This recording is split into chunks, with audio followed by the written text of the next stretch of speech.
Hi everyone and welcome to this week's newsletter. First of all, thank you to everyone who's passed on all the positive comments about last week's newsletter video tip. I'm so glad you all enjoyed it, and from what I understand, it's definitely helped a few of you out there improve your driving. A couple of people have said they're now launching the ball much higher because they're hitting it on the upswing, and as a result they're hitting further. So that's brilliant. I'm really pleased because that's the whole idea of these videos, as you said, is I'm trying to do kind of helpful tips and content that is there to benefit you guys with just some really easy and simple things.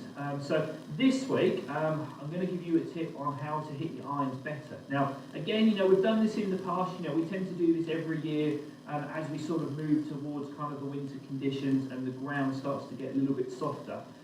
But I guess this year really it's probably more important than ever that we've come off such a fantastic summer with the ground conditions so firm that actually you could get away with quite a lot of mistakes and not really notice it, whereas now suddenly it's easier to take divots.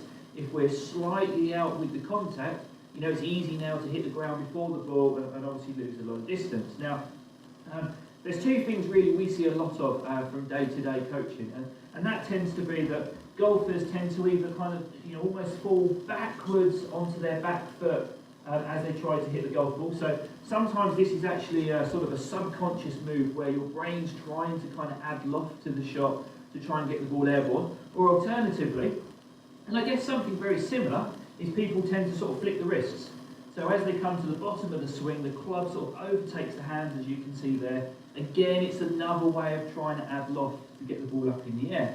Now, both of these things put together, or to that matter really one or the other, tends to cause the golf club to sort of shallow out too early, so the club starts to hit the ground a little bit before the ball, either causing those fat or heavy shots, or alternatively, sometimes we just brush the ground and actually the club is then travelling upwards as we make contact with the ball, so we get the bladed or the thin shots. Now, if this sounds like you'd expect a lot of your iron shots to come up short, you might also find that you hit the golf ball a little bit higher than some of your playing partners, okay? And again, it's the same reason that even when you do make good contact, you are increasing the loft of the club. So although, yes, the ball goes up, you're losing that kind of forward penetration that gives you your distance. So really wanted to give you some simple tips and a little practice exercise this week. So first thing really for irons is, be very aware of the correct ball position. Now, there's many different ones that you can use, but the one I tend to kind of advise people on is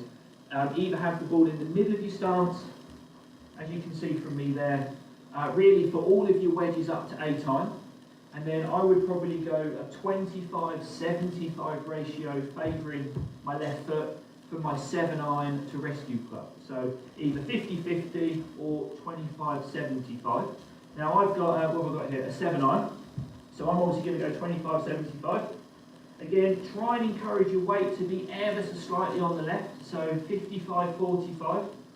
Again, very important, always make sure you start with the hands ahead, because that's where we want to be when we strike it. We don't want to strike the ball with the hands in line, and we certainly don't want to strike the ball with the hands behind. So the good tip is the end of the club should always point towards the middle of your left groin, really. Imagine where the pleat line would be on pleat your trousers. Now, as we swing back, things to be careful of is make sure there's no sway, so any kind of move off the ball on the backswing, because this could cause you to stay back. So again, really try and make sure that you keep your head nice and centred as you swing back. But really what we're looking for is a real kind of positive move towards the target on the downswing, trying to feel that at the moment of impact I've got probably 70 to even 80% of my weight back onto my front foot, my left foot, and you can see how the hands have remained ahead of the ball at impact.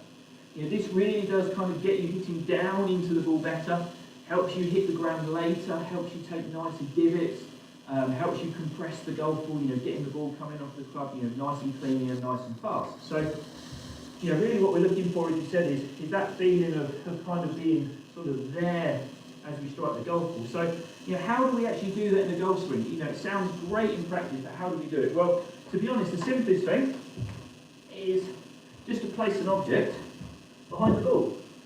So this is a custom fit board that we use for checking lie angles, but it could be anything. It could be a cardboard, a scorecard. I've seen people use bag towels. There's all kinds of different things you can do. but whatever you use, place it one club head width, as hopefully you can see there behind the ball. So if we just take that out of the way. So we set up to it normal. Now as we swing back, we should miss the object. So if you do catch it on the backswing, there you go.